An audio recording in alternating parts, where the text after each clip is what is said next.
Hey guys and girls, it's Blackjack with 396 Guitars. Got a problem child on the bench today. Customers' complaints are buzzing, low E and A string pop out of the saddle on the bridge, among other things. Let's get to work. And if you dig what I'm doing, like and subscribe. So we got a beautiful example here of a Fender Jaguar. This is a Mexican. Many of you that have watched my videos know that that does not scare me. Mexican instruments are usually pretty good, well built. Although I have run into problems with them. Not this particular problem. The first complaint was, of course, buzzing. So we'll get to that in a second. But when he said, and the low E pops out, and there's almost nothing holding it there. And on closer inspection, when we take it out and look at that, it's barely enough slot cut in that saddle to hold the wire string, the high E. So I'm going to right away say that our takeoff points are incorrect here, and looking at where the saddles are, probably the intonation is completely whacked out of place, but he says this is original to it, but it appears to be not chrome, but smoked. Like it's got a gray tint to it. I really got down close and looked at these, and I mean, just regular strumming could pull that out, and that's what the customer is complaining about. One of the things, buzzing all up and down the fret in different places. He has had at least one other gentleman try to do a setup on this, and that's going to lead us to when he was here. I said, well, let's take a few measurements, and you know how I do. I want to know right away where the neck relief is. On a Fender, 12 thousandths. And it's really, really, really loose. In other words, there's too much forward bow in this neck. And the string height will kind of mimic that, because when I checked that, it was above where I would set it, which I would set it at 5/64. So it's almost at 6/64. And above 5/64 on the high end, on the treble end. Being that it's a tunematic style bridge, you would do, I want to show the 5/64, just disappear the 5/64 line so it's closer to 4/64 and be right at 4, or just showing the 4/64 line on the treble side. Yeah, it's way too high. So apparently, when he took it to this other tech to get it set up, he brought it back and said it's buzzing. It's buzzing really, really badly. So that guy put in more relief and raised the string, effectively raised the string action up, trying to eliminate what that problem was. But I have a feeling most of our issues are going to be related to this bridge. I asked him, yeah, if I remember correctly, if this was all original equipment. It does not appear to be. And the only reason I say that is because chrome, smoked. This has got a smoked tint to it. Everything on the instrument is chrome except that. And normally everything would follow suit, and that would be chrome too. So that makes me wonder. What we're going to do is de-string it, and we have to pull the neck to do a truss rod adjustment on it, which is odd for a Mexican, but it's the only way to do it. And I can tell you by sighting down the neck that you can see the forward bow in it. It's just too much. And measurement backs that up. We're not going to get too involved with this. By his own admission, all the electronics are working correctly, so we're not getting involved in that. Really interesting instrument, dual humbuckers. They usually have a different configuration here. You got your, it's kind of like a Jazzmaster. People either love these things or they hate them. They've grown on me a little bit because I work on a lot of them. It seems like the buying public has them and nobody really knows what to do with them, apparently. So I'm going to pause. I'm going to de-string it, and then I'm going to fret rock the neck just to eliminate that off camera. And if I find any issues, because I have had to do on Mexican-built guitars, the necks tend to be, they can be, especially down here in this area, which will cause buzzing all over the place. Some high frets. I don't think that's the issue, but I want to eliminate that. So I'm going to off camera de-string it, and I'm going to rock all the frets and see what comes up. Stand by. Okay, so we're back. Couple of things. When I mention I'm going to rock the frets, you use a fret rocker. Okay, and what that entails is you basically cover 3 frets. Just for those of you that haven't seen this, you cover 3 frets. This is a precision cut tool. It looks just like a piece of metal, but it's precision cut. It's completely flat and straight. So if you cover 3 frets, the theory is if this fret is high, or this fret is low, or that fret is low, it will rock. It will rock and make a ticking sound. Okay, so you do them 3 at a time. So I did them all, and I got right to here. And this is what I found. When you hear that, that means that fret right in the middle, I'm spanning these 3 frets right here, and it's only on the bass side, and only on the very end of the bass side, right about where the string would lie. Okay, that can cause a dead zone, a dead fret. And I also found one right here, and this is where I find them the most on Mexican guitars, where they bolt to the body, and it's usually the 22nd fret. And yep, sure enough,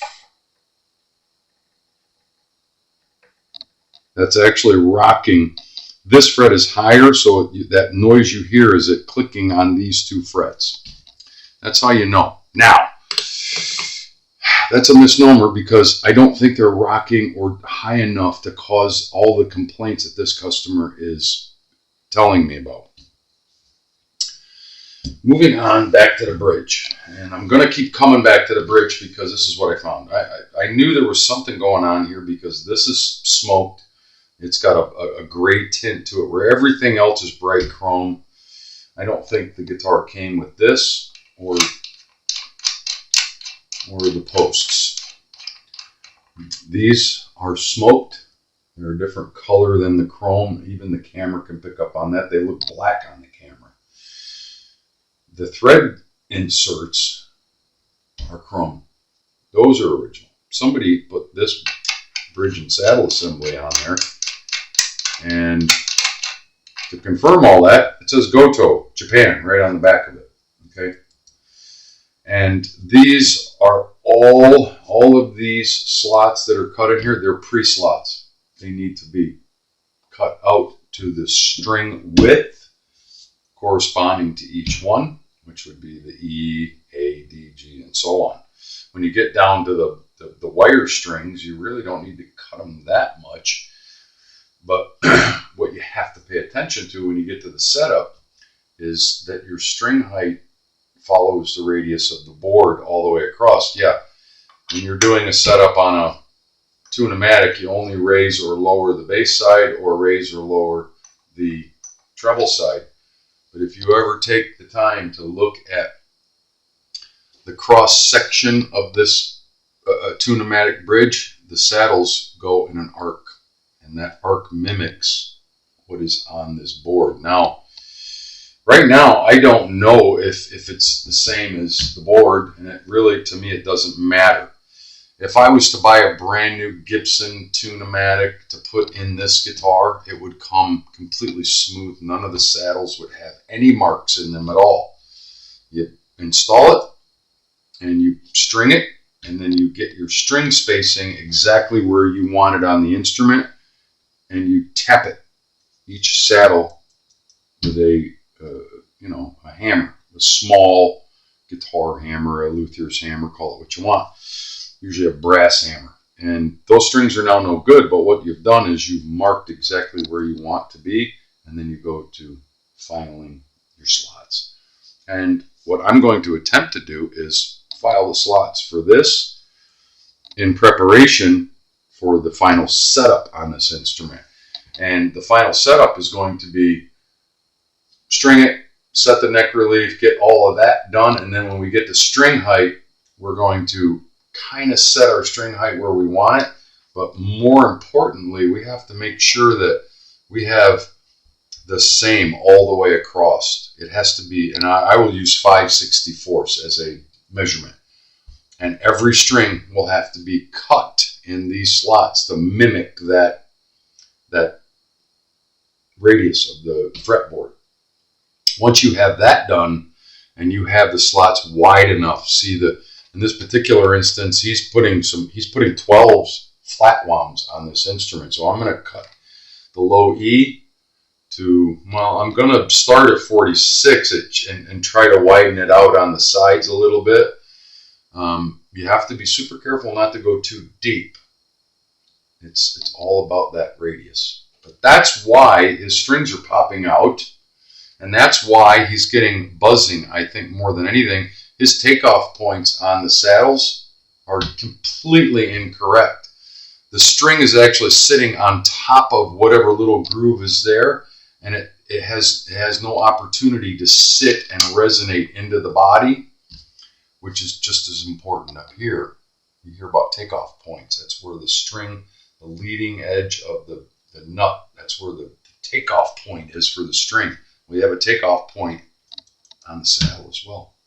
So I'm going to pause. You can see I have an array of files here. They're the same ones I used to cut nuts slots. We're going to mimic that on this bridge and each individual saddle to get started.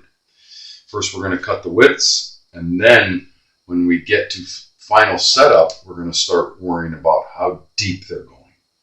You follow? Interesting stuff, fun. Yeah, it's you never know.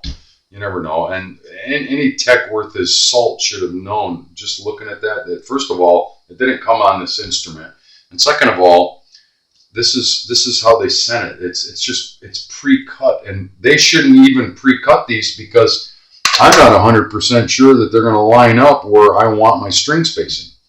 Although I looked at that and it didn't look terrible. So we'll see. Stand by. Okay, so we're back. A couple of things. Point of interest. This is the bridge that came out of the guitar. This is a chrome Epiphone tune-o-matic. You can see the difference. Okay, if the other image wasn't showing it. There's a gold one. So this one, I really don't believe that it came with the guitar, but we're going to make it work. Easy enough if the client decides, no, I'm going to get a good Fender one. That's fine. That's fine. It doesn't bother me.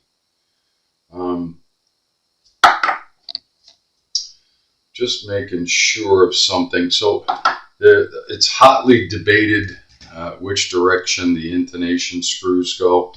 We're going to face them towards the pickup, towards the headstock. So this is going to be our low E. This is going to be our high E. Over here, you can see that I have some string ends. Yeah, I only have 5 of them, and I'm really only going to use 3 of them. All right, that's a 10, that's a 15, or a 16. This one's 46, 36, and 25. Why? Because that's how wide we're going to knock out these first 3 slots. The low E, the A, and the D. when you get up to the wire ones, it really doesn't matter how wide they are so much as how deep they are. And we'll get to that when we get to final setup and that radius that I was talking about, to mimic this radius to the radius on the fretboard. So first things first, I'm going to show you one right now, and I'm going to start with 46. Even though he's putting flat wound 12s on it, and they're 53, 39, 28, 20, 16, 12. But they're flat wounds. So I'm gonna cut to 46. That's pretty standard. And we'll see how it goes. I'm gonna tell you how it's gonna go. It's gonna go really well. Now I hope my fat head isn't in the way.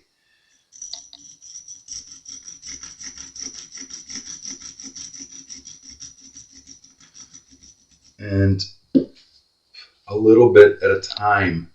A little bit at a time, and be cognizant of rolling over this way and rolling back this way. Now on two pneumatics, there's a ramp, and they're flat on one side and a ramp on the other.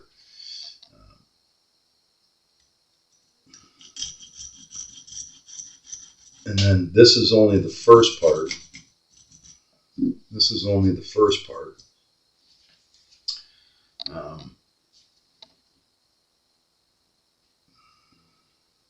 Because we're going to have to smooth all of those burrs out.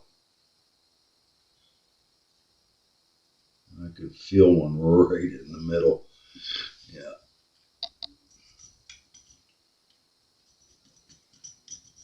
And yeah, your file is going to try to jump all over the place. It's just the way it is.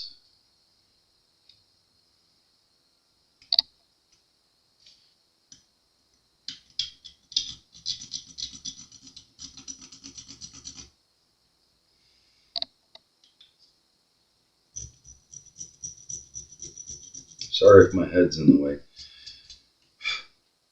I'm pretty okay with that. And you're just testing the width of it to take the string, and so it's not wobbling around like this in there.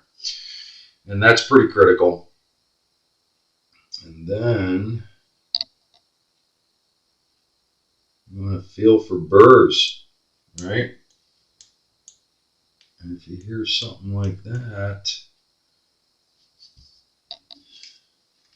you want to kind of sand it a little bit. And there's a lot of different tools that I use for that.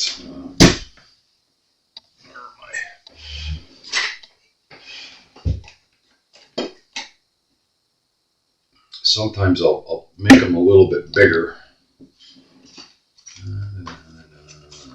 That's the best way to do this. I'm only going to show you the first one because it is a long, tedious process, and you do have to make them kind of smooth. Your string does ride over that groove that you just cut in there, and you don't want it catching on a burr.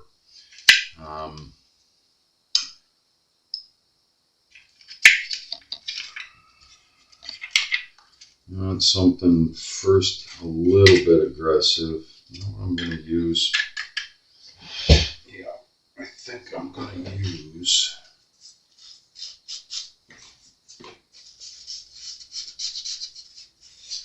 let's try that first. It's just a 600. I think this is 600. And you're just going to kind of very carefully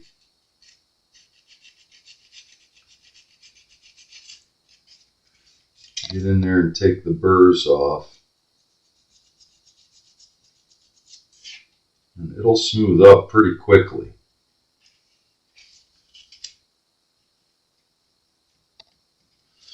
And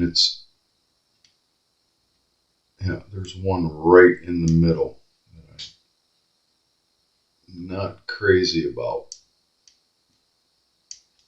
You can hear my fingernail catching on it, right? And for that, sometimes you can use the string for it, because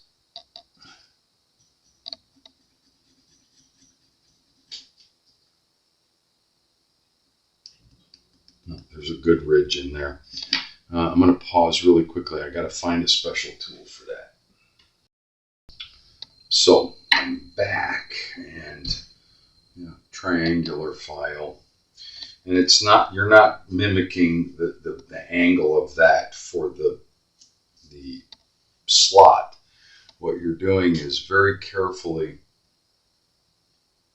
listening. You're putting your fingernail in there to listen for anything that catches a burr, and you want to go all the way over the entire, wherever that string is going to rest. If there's anything that catches your fingernail, guess what? It's going to catch the winding on that string. So it's got to be fairly smooth. You're not trying to cut it deep. You're trying to widen it out. Deep will come later. And now listen. There's nothing catching my fingernail like it was before. And I don't know if the camera will catch that, but that's what we did on that saddle right there. All we did was clean it out and open it up to be able to accept, in this case, minimum of 46 thousandths. And trust me, there's no way that's going to pop out of there again eventually, and it's going to go deeper. Now it's wide enough to carry a bigger string, but the depth will do again at final setup. We're mimicking our radius. A lot of different ways to do this. I'm going to actually take some really fine sandpaper and clean that slot up even more. After we get all done, I'm going to go back through and do them again. Right now, I'm just trying to get them to the point where I can actually put it back on the guitar and move forward with a restring and a setup, because that's really all it's in here for, but it led us to all of these issues. And I'm going to tell you that this bridge is probably not going to live on that guitar forever. I'm doing this as an exercise to show first the customer, the client, and everybody that's watching, this is how you do this. Because I don't know why you would want a smoked Goto on a Fender chrome plated everything else hardware, right? If you follow. Now, just to show you quickly how I buff them, you start with like 600, and these are just sanding pads, and you get down on either side of it, right? And then on the other side of the V, there's a V in there where the string sits down in there. And we're just kind of cleaning up any other burrs. And if you're getting hung up on, oh, it left a scratch on the front, or it left a little, you can take the saddle out and do it, but it makes it even harder. You'll never see that stuff. But trust me, once you clean these up a little bit, this is 600 grit. You can go even higher as you go along, but this is, again, to finish. Once I get all done, I'm going to string it up with something other than his strings. I'm going to have to donate a set of 10 Ernie balls or something until I get the setup done. Then when everything is happy here, then I'll restring it with his actual strings. But yeah, nice and smooth. There's nothing catching on my fingernail. That slot is ready to accept a string. I am not going to show you that entire process. In fact, we are really almost at the end of this video because it led us to this kind of thing. The next installment is going to be, okay, we got that all done. It's in the guitar. We're going to put a set of donor strings on it, do a complete setup, eliminate all of the customer complaints. Now remember, we found 1 or 2 high frets. If we have to, we'll address those. But I'm almost certain that all of his problem is right here. All right. Blackjack with 396 guitars. I know it's a lot to take in, but sometimes it's not just simple throw strings and do a setup. It could lead you to other things. There's many things that can cause a guitar to buzz or not act right. We'll talk soon. Remember, if you dig what I'm doing, like and subscribe.